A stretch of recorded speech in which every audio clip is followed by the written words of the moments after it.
Dear children, good morning. You are most welcome in class 12.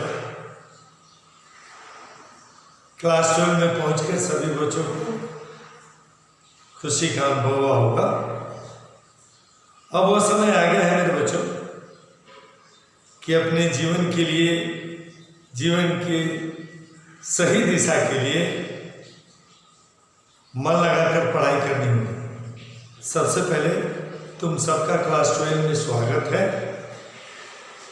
साथ ही साथ इस corona महामारी के समय ईश्वर से ये मेरी प्रार्थना है कि 12वीं कक्षा के सभी बच्चों को वह स्वस्थ रखें और बच्चों को पढ़ने की नई शक्ति प्रदान करें।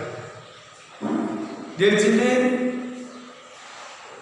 क्लास 11 में मैंने आषाढ़ का एक दिन नाटक का अंकित कराया था।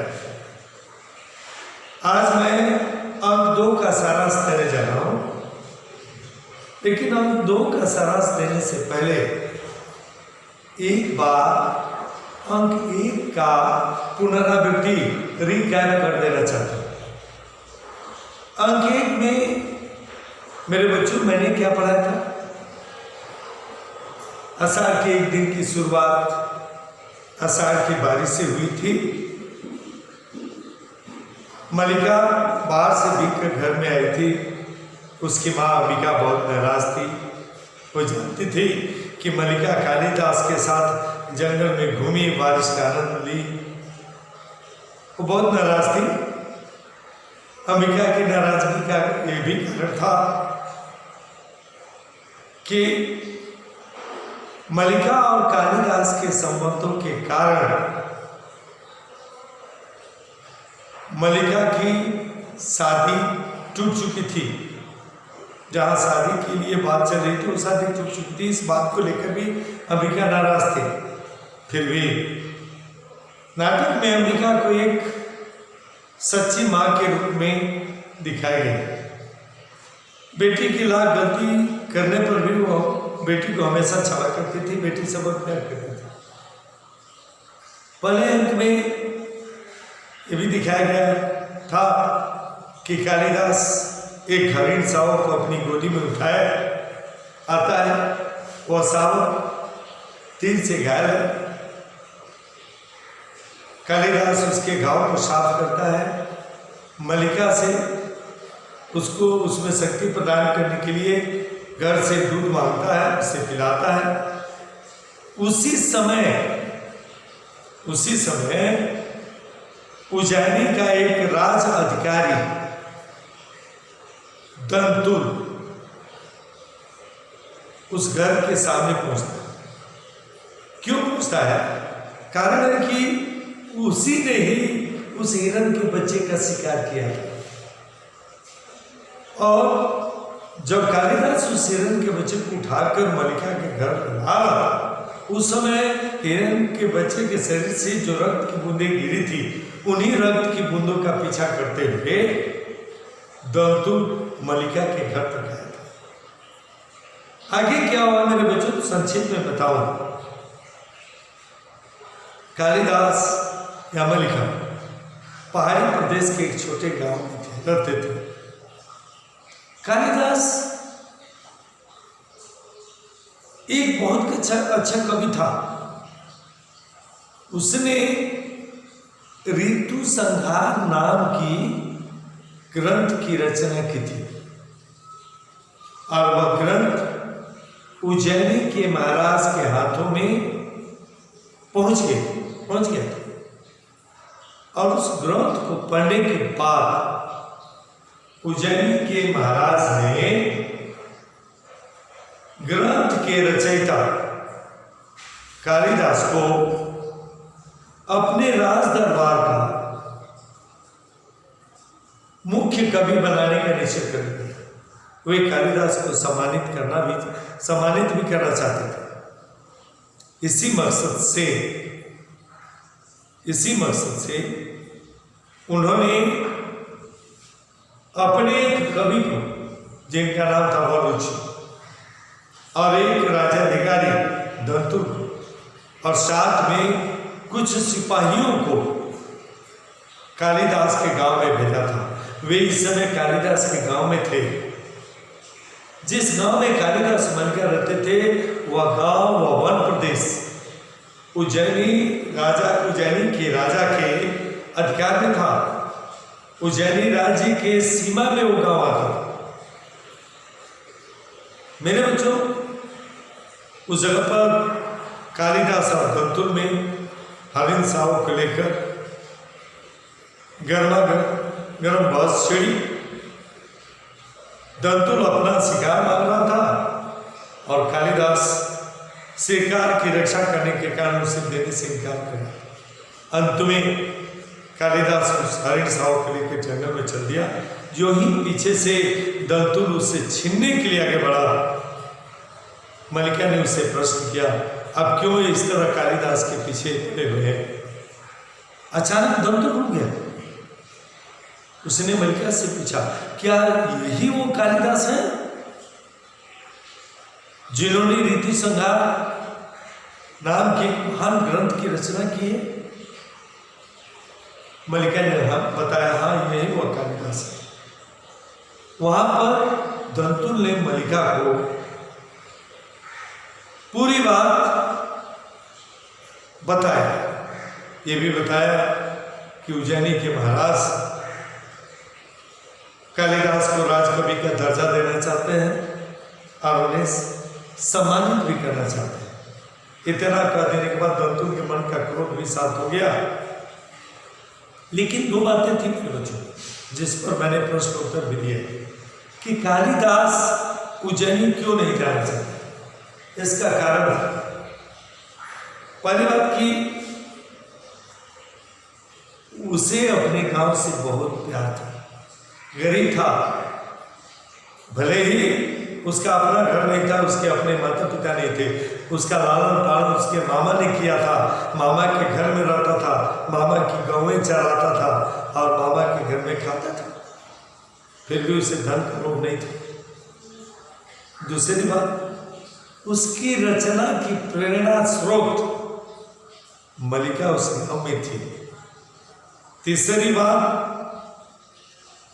उज्जैनी के राज्याधिकारी दंतुल से उसकी गर्मागर्म बहस हो गई थी। इन्हीं तीन बातों के कारण वह उज्जैनी नहीं जाना चाहता था। मेरे बच्चों, उसको इस बात की जानकारी, कालिदास को इस बात की जानकारी मिल गई थी। कालिदास के मामा मातु ने उसे बता दिया था। इसीलिए कालिदास ने माता जगदम्बा के मंदिर में जाकर बैठ गया था इस प्रण के साथ कि जब तक उज्जैनी से आए हुए मेहमान गांव छोड़कर नहीं जाएंगे वो माता जगदम्बा के मंदिर से बाहर नहीं निकलेंगे। किंतु मलिका नहीं चाहती थी।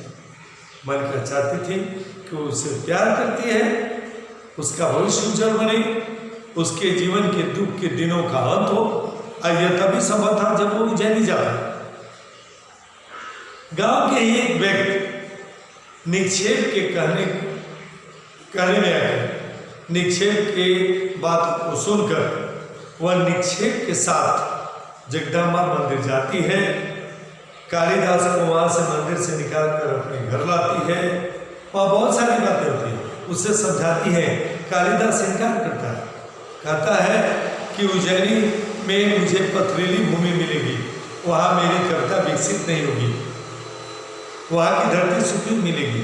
मलिका उसे बताती है कि नहीं, धरती सूखी हुई नहीं रहती, ऊपर से भले धरती सूखी रहती है लेकिन धरती के भीतर धरती की आर्द्रता बनी रहती है। हो सकता है कि उज्जैनी में आपकी कविता को विकसित होने का और अवसर मिले। अंत में कालिदास मलिका को, निक्षेप को, अपने मामा मातुल को यह वादा करके कि गांव को नहीं भूलेगा, दोबारा आएगा, वो उज्जैनी चला जाता। ये रही अंक 1 की बात। अंक 1 में इतनी ही बातें थी। अंक 2 में मेरे बच्चों तुम्हें कुछ नए पात्रों से परिचय जिसका मैं पहले परिचय करा दूं। अंकों में दो महिला पात्र सामने आएंगी, रंगिनी और संगिनी। रंगिनी और संगिनी ये दोनों उज्जैनी के नाट्यशाला में गीत गाने और वाद्य बजाने, गीत गाने और वाद्य बजाने, वादिनी से वीणा बजाने का काम करती है। अनुस्वार और अनुनासिक ये दोनों राज्याधिकारी है। आगे चलकर मैं बताऊंगा कि उनकी चर्चा क्यों हुई। मेरे बच्चों, अब कहानी की शुरुआत हम करते हैं। अंक 2 में बहुत परिवर्तन दिखाई देता है। जैसे अंक 1 में दिखाई दिया था कि घर की बागडोर अंबिका के हाथों में है। मलिका की माँ वो घर की देखरेख अच्छे ढंग से करती है, उसका घर चमकता हुआ दिखाई देता है। लेकिन अंक 2 के आरंभ में यह दिखाई देता है कि अब मलिका का घर एकदम जर्जर हो चुका है। मलिका की माँ अंबिका पिछले 2 सालों से बीमार है, बिस्तर पकड़ चुकी है। उसके घर का जो दीवार पर लगा हुआ प्लास्टर है वो भी उखड़ चुका है। अंबिका के शरीर में शक्ति नहीं है। आगे परिवर्तन यह है कि कालिदास उज्जैनी जाकर पूरी तरह अपने गांव को भूल चुका है। वहां उज्जैनी के महाराज की एकलौती बेटी प्रियंकु मंजरी से शादी कर लेते हैं। धन के लोग में वह मलिका को भूल जाते, प्रियंकु मंजरी से शादी कर लेते। चूंकि गुप्त वंश की लड़की से शादी करता है, इसलिए उज्जैनी के महाराज उसके नाम को बदलकर मार्गगुप्त रख देते हैं। मेरे बच्चों, हम कभी कभी सारांश देते समय मार्गगुप्त भी कहेंगे, ये समझ जाना कि मार्गगुप्त ही कालिदास है। मार्गगुप्त कोई दूसरा नहीं, मार्गगुप्त कालिदास या मार्गगुप्त नाम 2 है लेकिन शख्स एक। मेरे बच्चों, दूसरे अंबिका बिस्तर पर पड़ी हुई, मलिका बहुत उदास बैठी हुई। इसी बीच निक्षेप अंबिका के घर में आता है। मलिका से उसकी बातचीत होने लगती है। मलिका से कहता है, मलिका, मैंने सपने में भी नहीं सोचा था कि कालिदास उज्जैनी जाकर ऐसे बदल जाएगा। यदि थोड़ी भी उसके ऐसे कार्य करने की संभावना होती, मलिका, तुम्हें मैं जगदम्बा मंदिर में कालिदास को बुलाने के लिए मैं नहीं ले जाता।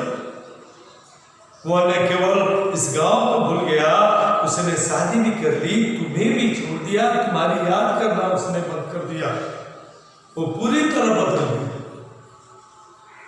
मलिका को यह बात पसंद नहीं करी। छोड़िए, वो भाग्य की लिखा है, इसमें आपको ज्यादा चिंता करने की जरूरत नहीं है। अभी निक्षेप और मलिका में बातें हो ही नहीं होती कि फिर से उस वन प्रांत में घुड़सवारों की तादाद बढ़ जाती है। निक्षेप खिड़की पर चला जाता है देखने के लिए कि घुड़सवार कौन है। अचानक दूर जाते घुड़सवार को देखकर पहचान जाता है कि वह घुड़सवार कोई और नहीं, कालिदास है। वो आकर मलिका को बताता है, मलिका, लगता है कि कालिदास आए हैं, लेकिन तुमसे मिलने बगैर वो ऊपर पहाड़ी की तरफ चले गए हैं। मलिका बहुत खुश होती है। वो सोचते हैं कि आएंगे तो उनसे मैं क्या क्या शिकायतें करूंगी। इतनी बात बताने के बाद निक्षेप चला जाता है। जो ही जाता है 2 महिलाएं, रंगिनी और संगिनी, मलिका के घर में प्रवेश करती है। मेरे बच्चों यहाँ इतना ही समझो, थोड़ा कुछ इसके पृष्ठभूमि में कुछ बातें हैं जो मैं तुम्हें बता देना चाहता हूं। मेरे बच्चों, कालिदास ने शादी तो कर ली, लेकिन कालिदास के मन का मोह जो उसके गांव के प्रति था वो मिट नहीं पाया। उसने जितने भी ग्रंथों की रचना की ऋतु संध्या के बाद, मेघदूत, रघुवंश, अभिज्ञान संपूर्णम, जितने भी ग्रंथों की रचना की, उन ग्रंथों में नायिका का वर्णन करते समय जिस महिला का चेहरा उसके सामने आता था वो महिला कोई और नहीं मलिका होती थी। कभी कभार वो अपने गांव की याद करते हुए यादों में खो जाता था। यह बात उसकी पत्नी प्रियंगु मंजरी देखकर बहुत दुखित हो जाती थी। शादी तो हो गई थी कि पूर्ण रूप से कालिदास को अपने पति के रूप में प्राप्त नहीं कर पाई थी। दूसरी बात, शादी हो जाने के बाद कालिदास का मन राजकाज में भी नहीं लगता था। इसलिए प्रियंगु मंजरी ने कुछ करने का निश्चय किया था। उसका भाग्य अच्छा भी था, समय ने साथ दिया। उज्जैनी के राजा ने कालिदास को कश्मीर का भार सौंपने का निश्चय कर लिया, कश्मीर का राजा घोषित कर दिया। और कश्मीर जाने के लिए कालिदास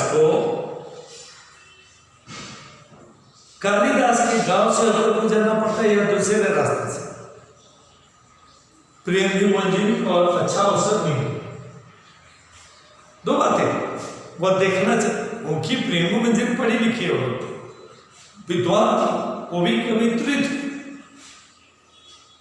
वह देखना चाहते थे कि मलिका कैसी है, क्योंकि उसके मन में मलिका के लिए ईर्ष्या भी पैदा हो जाती। नंबर 1। नंबर 2, वह कालिदास के गांव के प्राकृतिक वातावरण को इकट्ठा करके कश्मीर ले जाना चाहती थी, ताकि वहां ऐसे दृश्य उत्पन्न कर सके जिसे देखकर कालिदास का मन अपने गांव की तरफ न भटके। इन्हीं बातों को लेकर वो बहुत परेशान थी। अतः कश्मीर जाते समय प्रियंगु मंजरी ने कालिदास के गांव से रोते हुए जाने का निर्णय लिया। रंगिनी संगिनी को उसने साथ में लिया, क्योंकि नाट्यशाला में एक गीत गाने वाली, बातें बजाने वाली थी जो कालिदास को आमंत्रित कर सके। अनुसार और अनुनासिक ये दो राजाधिकारी थे, उनको साथ में ले ली थी। मेरे बच्चों, रंगनी और संगनी दोनों ही अब हमारे सब्जेक्ट पर मलिका के घर में प्रवेश किया। मलिका दो अनजान बहनों को देखकर पूछा, आप दोनों कौन है? दोनों ने अपना परिचय दिया, मैं रंगनी हूं, मैं संगनी हूं। मलिका ने आने का कारण पूछा। दोनों ने बताया कि हम लोग इस प्रदेश से कुछ नए नए शब्द सीखने हैं। दूसरी बात ये कि कालिदास ने इस प्रदेश में कुछ जड़ी बूटियों का वर्णन किया है जो प्रकाश देती है, उनका अध्ययन करते हैं। मलिका कहती है, ऐसी जड़ी बूटी का तो जिक्र उन्होंने मुझसे किया नहीं था। कोई बात नहीं बेटी, जबकि असली कारण यह था कि रंगिनी और संगिनी भी देखना चाहती थी कि मलिका कैसी। अभी दोनों बातें कर ही रही थी, बात करके मलिका से दोनों चली गई। अनुस्वार और अनुनासिक दोनों ही मलिका के घर में प्रवेश किए। दोनों कैसे, दोनों किस मकसद से आए थे? मकसद से आए थे कि प्रियंकु मंजरी के मलिका के घर में आने से पहले वो कहाँ बैठेगी, घर की व्यवस्था, कौन सामान कहाँ रखा जाए, ये सब व्यवस्था करने आए थे। लेकिन दोनों के दोनों कामचोर नंबर 1 थे। दोनों कोई भी वस्तु एक जगह से दूसरी जगह करने के लिए बातें करते, दोनों एक दूसरे का विरोध करते और अंत में उस वस्तु को यथावत जहां वो वस्तु होती थी वहीं छोड़ देते। अभी दोनों ही कोई निर्णय नहीं कर पाया। तब तक कालिदास का मामा मातुर प्रियंकु मंजरी को लेकर मलिका के घर में पहुंचे। अनुस्वार और अनुनासिक दोनों चले गए। प्रियंकु मंजरी ने मातुर को चले जाने के लिए कहा, लेकिन मातुर उन दोनों की बात को सुनने के लिए रुकना चाहा, लेकिन अंत में हार मानकर उसे जाना पड़ा। प्रियंकु मंजरी मलिका को देखकर सोच कि आखिर क्यों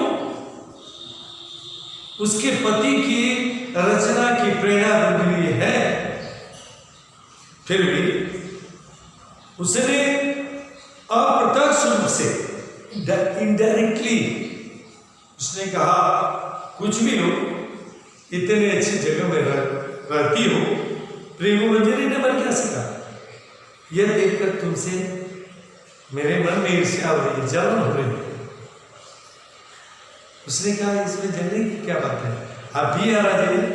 नहीं, ये जगह मेरे लिए उचित नहीं है। देखो कैसे बदल रही, यहाँ कुछ ऐसे शब्द हैं मेरे बच्चों जिसका मीनिंग बताऊंगा, क्योंकि प्रियंकु मंजरी पढ़ी लिखी औरत थी, राज कन्या थी, राजा की बेटी थी। मलिका के लिए प्रियंकु मंजरी ने सोचा, चलो मलिका के घर में उसके पति का समय व्यतीत हुआ है, कई बार वे मलिका के घर में आए हैं, कई बार वे खाना भी खाए, क्यों ना मैं इसके लिए कुछ कार्य करूं। उसने मलिका से कहा, मलिका यदि तुम मुझे अनुमति दो तो मैं तुम्हारे इस जर्जर घर का परिसंस्कार कर दूं। व्यक्तिगत एक शब्द है परिसंस्कार।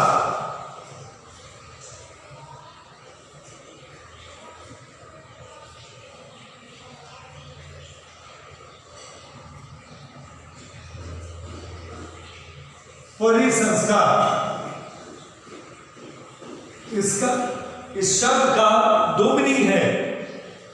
परिसंस्कार का पहला मीनिंग है पुनरुद्धार, मीन्स जर्जर घर को तोड़कर उसकी जगह पर दूसरा घर देना। लेकिन इस शब्द के पीछे भी प्रियंकु मंजरी का एक व्यंग्य था। व्यंग्य क्या था?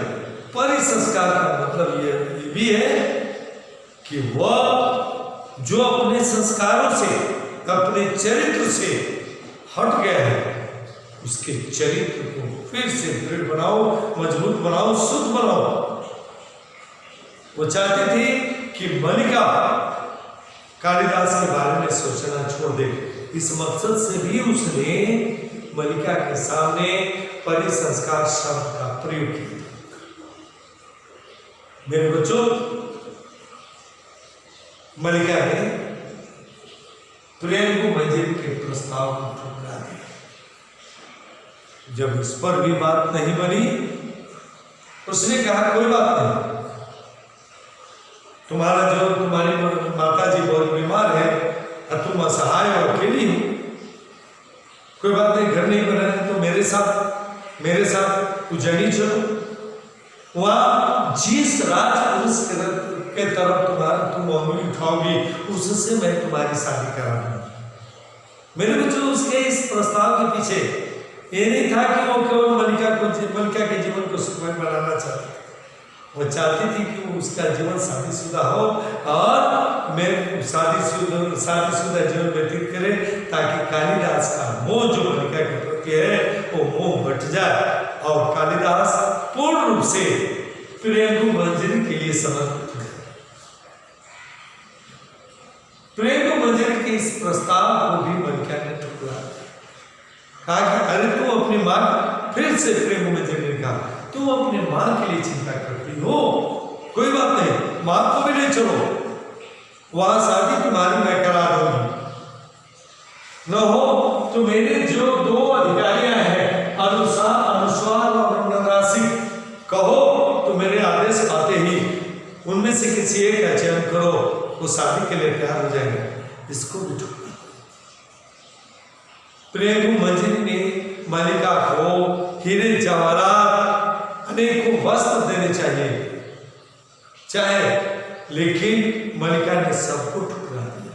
कहा कि नहीं, मैं जिस अवस्था में हूं, जिस अवस्था में मेरा घर है, वही मुझे मंजूर है। मेरे बच्चों, अंत में प्रेम मंजरी उस वन प्रांत से कुछ पत्थर, कुछ पेड़ पौधे, कुछ जंगली जंतु जानवर ली और वो कश्मीर पहुंचे। मेरे बच्चों, इस अंत में थोड़ी देर के लिए विनोद जो इस नाटक का खलनायक है वो आया, लेकिन उसकी बातों का उतना जिक्र नहीं है।